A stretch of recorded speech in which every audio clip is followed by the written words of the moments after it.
Welcome to the World Report Economic Update. Tariffs and trade wars, and who's going to pay for Trump's infrastructure plans?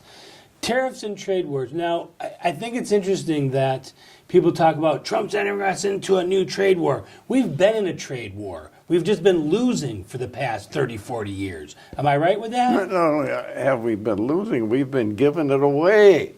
I mean, losing means you had a fight and you lost a fight. No, we're giving everything away.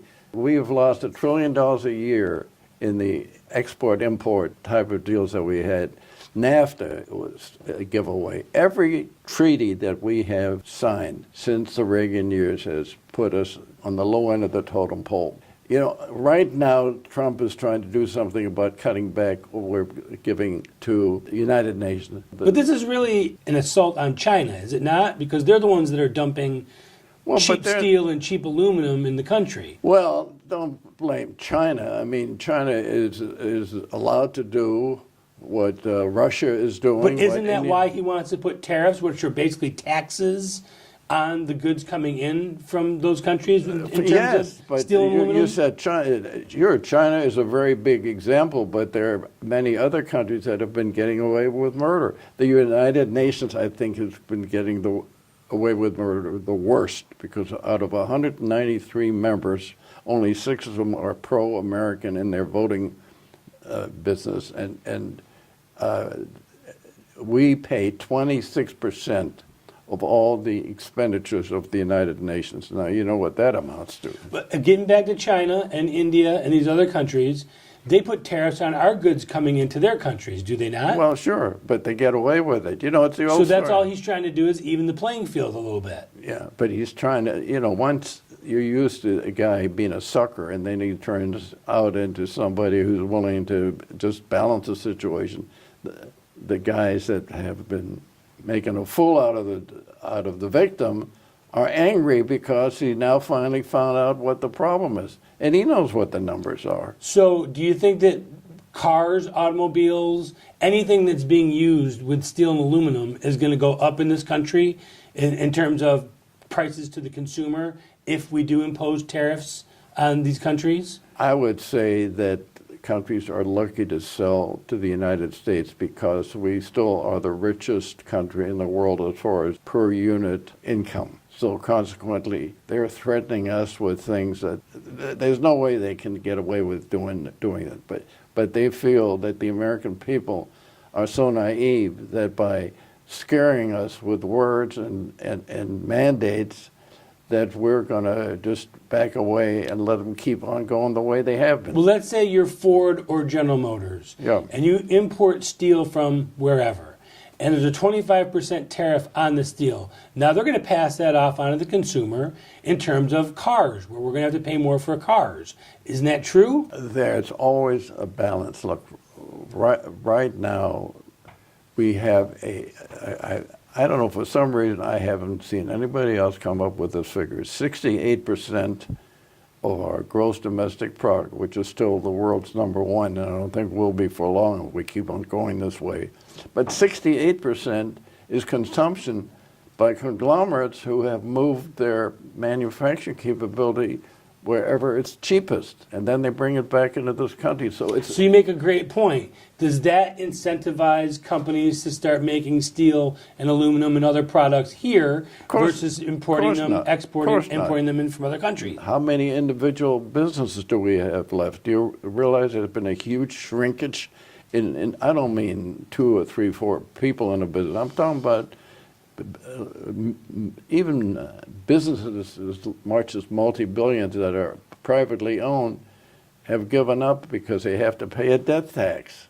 Now the new Treasury tax structure that we've come up with is an improvement, but it's still got a long way to go. How important, or what do you make of Gary Cohn's resignation as Trump's economic advisor, basically over the idea that we're going to start imposing tariffs on other countries? I don't understand what his motivation is, but I think there were a lot of people in this government that thought things were going to keep going the way they have been. And the very fact that Trump has now taken a very tough position. I personally think he shouldn't have given away. He shouldn't have made it sound so scary. There's a deft way of doing something like that. But you notice, as we speak, there hasn't been any imposition of 25% tariff on steel and 10% on aluminum. I think they're going to try to renegotiate it in some way, because I think to do it arbitrarily without having any leverage and any comparable benefits that you can get is a mistake. We're also talking about $1 trillion infrastructure plan. Where's that money going to come from? You just mentioned we're $21.5 trillion in debt. Well, so we go another $1 trillion in debt. Do you know how much of this thing I'm talking about regarding making products overseas and then shipping them back here?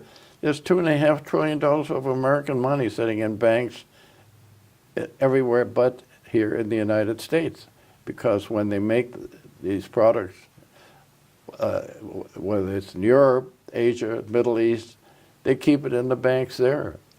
No question that bringing down the tax structure from businesses from 35% to 21% is a big help to companies here in this country. But we've got a long way to go. Do you know the last time we had an infrastructure program of any consequence? Yeah, it's going back to the 30s, the 40s. No, 50s. Eisenhower. When during the Eisenhower years was a time when we really had a very serious confrontation with the Soviet Union, and he knew he might have to fight a two-front war, so he did it for military purposes. Same reason why Hitler built the Autobahn in Germany. Now, speaking of military purposes, how does this tariff thing fit into armaments, shipbuilding, steel, and aluminum here in America? Because we do import most of what we have. And if we were to get into a war, or if we were to face confrontation, we might be on the low end being able to produce these things. Well, you just brought up a very important point. Forget about the war and so on. What if they say, okay, we're just not going to ship you anything? We have allowed our manufacturing, our technology, our production capability to shrink dramatically in the last, 40 years, 30, 40 years? Consequently, they know that. It isn't just a matter of paying more prices or less prices. It's a matter of, okay, you feel that way, we're just not going to ship you any steel. If India and Russia and China stopped shipping us basic steel and aluminum, and especially lithium. Do you know that China has a corner today on the lithium market of the world, and they can get any price they want?